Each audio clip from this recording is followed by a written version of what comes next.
to our channel. Today Bible verse in Tamil.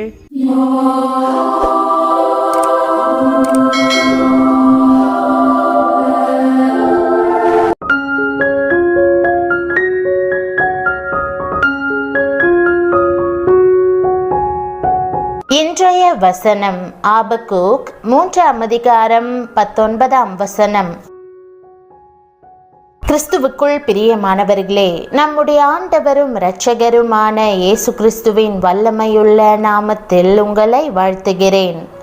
அவர் என் கால்களை மான் கால்களைப் போலாக்கி உயரமான ஸ்தலங்களில் என்னை நடத்த பண்ணுவார் என்ற வாக்குதத்த வசனத்தை இன்று நாம் தியானிப்போம்.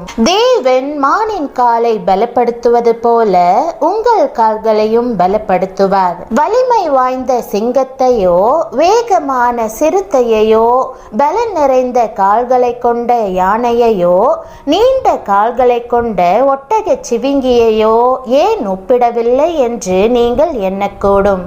பிரியமானவர்களே, மானின் கால்களை பார்க்கும்போது அவை ஒல்லியாக தோன்றலாம். இவை எப்படி உடலின் எடையை தாங்கக்கூடும் என்ற கேள்வி எழும்பலாம். ஆனாலும் அந்த கால்களில் பலன் நிறைந்தவையாய் மான் நடப்பதற்கும் ஒடுக்கமான பாதையின் வழியாக மலைகளின் மேல் பர்வதங்களின் மேல் ஏறி மிகவும் உயரமான இடங்களை அடைவதற்கும் உதவுகின்றன.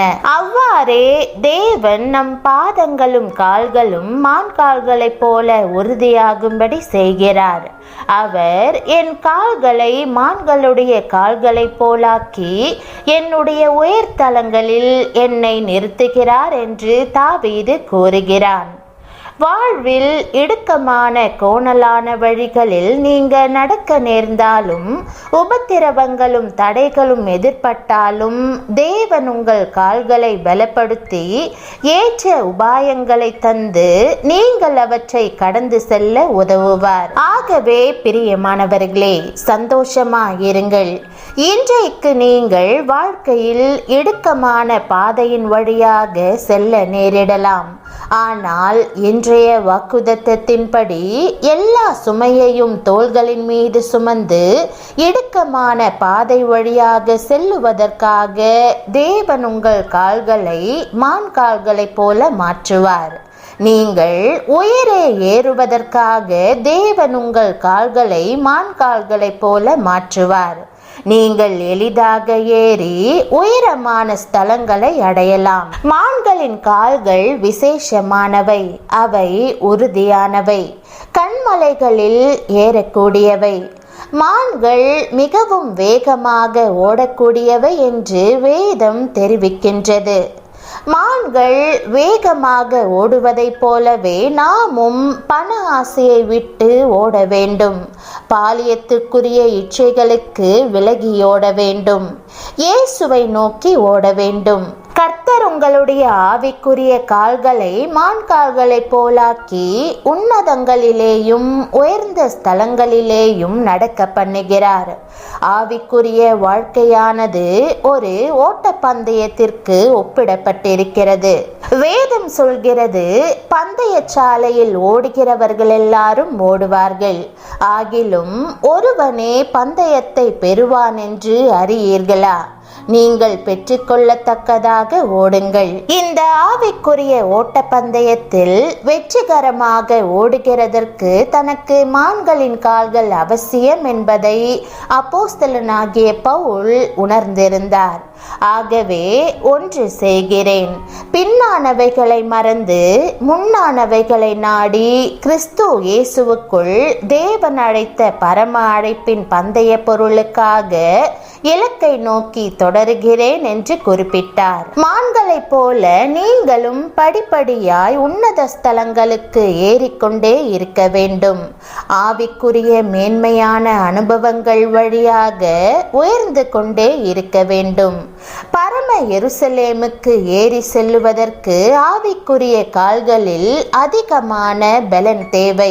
மான்களைப் போல கால்களையுடைய காலேப் தனது 85வது வயதில் நேரத்திலே இதோ இன்று நான் 85 வயதுள்ளவன். மோசே என்னை அனுப்புகிற நாளில் எனக்கு இருந்த அந்த பலன் இந்நாள் வரைக்கும் எனக்கு இருக்கிறது. ஆகையால் கர்த்தர் அந்நாளிலே சொன்ன இந்த மலைநாட்டை எனக்கு தாரும் என்று கேட்டார். மோசே 120 வயதிலும் பலனுள்ள கால்களை கொண்டவராகவே இருந்தார். அந்த முதிய வயதிலும் அவருடைய கண்கள் மங்கவும் இல்லை, அவருடைய பலன் குறைவுபடவும் இல்லை. மோசேக்கு மிகவும் வயதான பிறகும் கூட அவருடைய கால்கள் மான் கால்களைப் போலவே இருந்தன.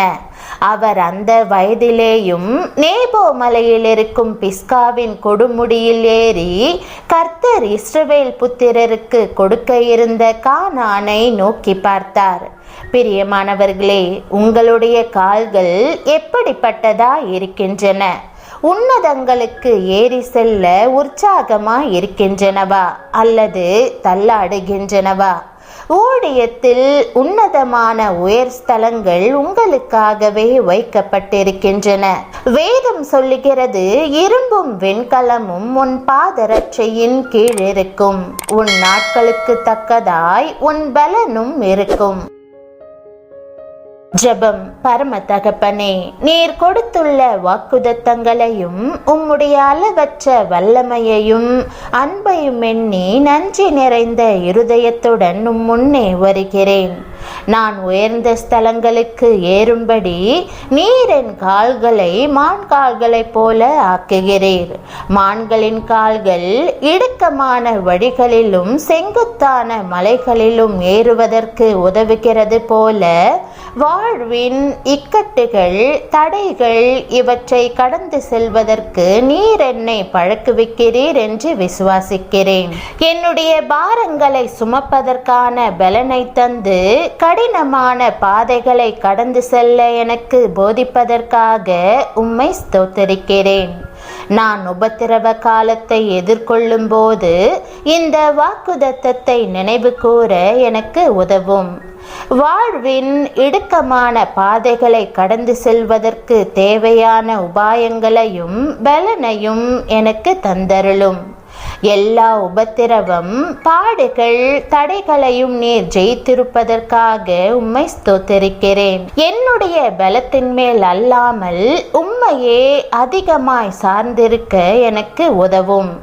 என்னை இன்னும் ஒரு விசை பலப்படுத்தும்.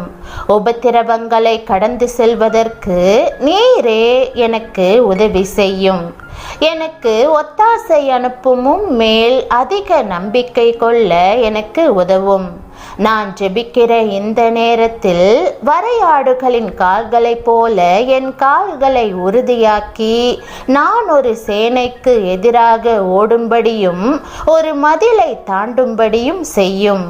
நீர் என்னை உயர்தலங்களில் ஏற்றி உம்முடைய நாமத்தை மகிமைப்படுத்துவீர் என்று முழு இருதயத்தோடும் விசுவாசிக்கிறேன். எனக்கு பலனாக இருப்பதற்காக, இக்கட்டுகளை மேற்கொள்ள உதவுகிறதற்காக உம்மை ஸ்தோத்திரிக்கிறேன். நீர் எப்போதும் என்னோடு இருக்கிறீர் என்றும் நான் உயர்ந்த ஸ்தலங்களை அடைவதற்கு உதவி செய்து என் வாழ்வின் மேலுள்ள உம்முடைய நோக்கத்தை நிறைவேற்றுவீர் என்பதையும் அறிந்து நான் தேறுதல் அடையும்படி செய்யும்.